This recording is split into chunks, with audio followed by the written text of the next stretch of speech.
এটা হচ্ছে আলী কদম, আলীর গুহাতে নামার পথ। সবাই রেডি হচ্ছে, আমরা এখন আলীর গুহা যাব। ওই দেখেন উপরে টংঘর।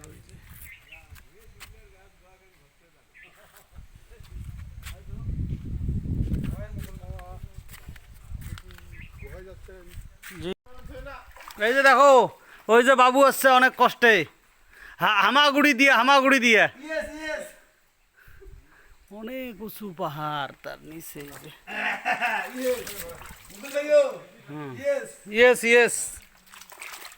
রাস্তাটা দেখেন, পাথর পড়ে রাস্তা। এটা তো আসলে ঝিরি থেকে গুহা তৈরি,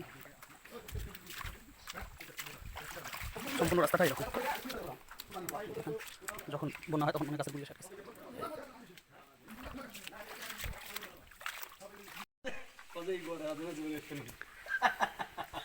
বাবু কি বলতে চাও বলো?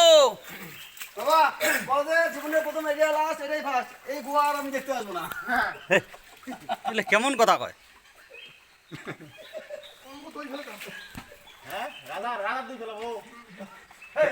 আমাদের দুইজন গাইড যাচ্ছে গুহার সন্ধানে। এতদিন গুহা জানছি নিচে, এখন দেখেন মই দিছে স্টিলে। সাহসী দুজন।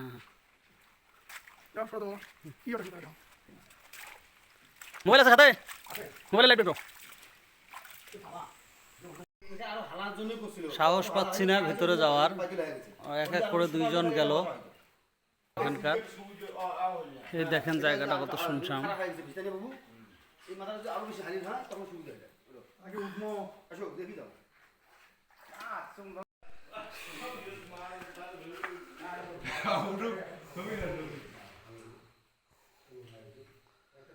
দেখেন এই যে এইভাবে উঠলাম সিঁড়ি দিয়ে,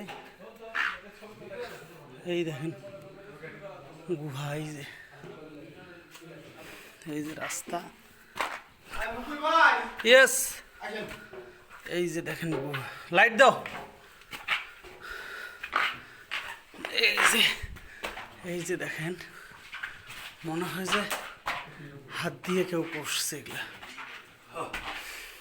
এখানে হাজার হাজার লোক আসে, তার এখানে তো পরিষ্কার। হ্যাঁ, লাইট দেন, লাইট দেন। ওইদিকে লাইটটা দেখাও, এইদিকে না, ওইদিকে লাইটটা দেখাও। লাইট, সবাই লাইট জ্বালান।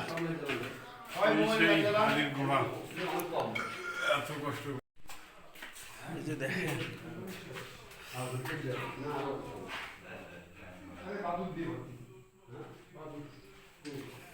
কই থামেন।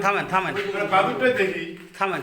গুহায় যদি এসে বাদুর না দেখলো তাহলে কি হবে? দেখো এই যে আমি ধূপকাঠি দেয় আর এই বাদুর বসে দেখো যায়। এখানে মেলা লোক ক্রাইম করে। কই বাদুর? এটা মানে খোলা আছে, হ্যাঁ খোলা আছে এদিক দিয়ে। না ওকে ঢুকায় নাই মামা। কেন না গুহাটা ধীরে ধীরে বিপজ্জনক মনে হচ্ছে। না বেড়ে যাবো না তো। এই যে সামনটা সবাই আসি না, বাদুর আছে তো। কই? আমি দেখছি বাদুর আমরা দেখলাম তো। অনেক বড় ভাষা আছে। হ্যাঁ, বাদুর আছে। হ্যাঁ ওই যে বাদুর উঠতেছে। বাদুর উঠতেছে, ভিতরে যাওয়া যায়। বাদুর থাকা মানে ওইদিকে লোকজনের যাতায়াত খুবই কম, জিরো। ওই জন্য গাইড নিয়ে আসা লাগতো। গাইড পুষতে গোয়ার বাইরে। যাই হোক, আল্লাহর রহমতে আমরা গোয়া থেকে এখন বাইরে যাইতেছি।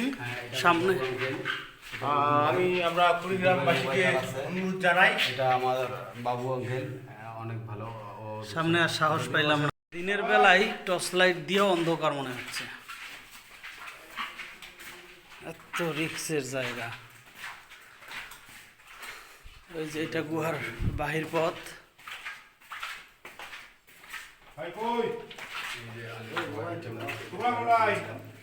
এটা সেই মুখ বাহিরে যাওয়ার বাইরে। ভাইকে আসলে নিচে আছেন।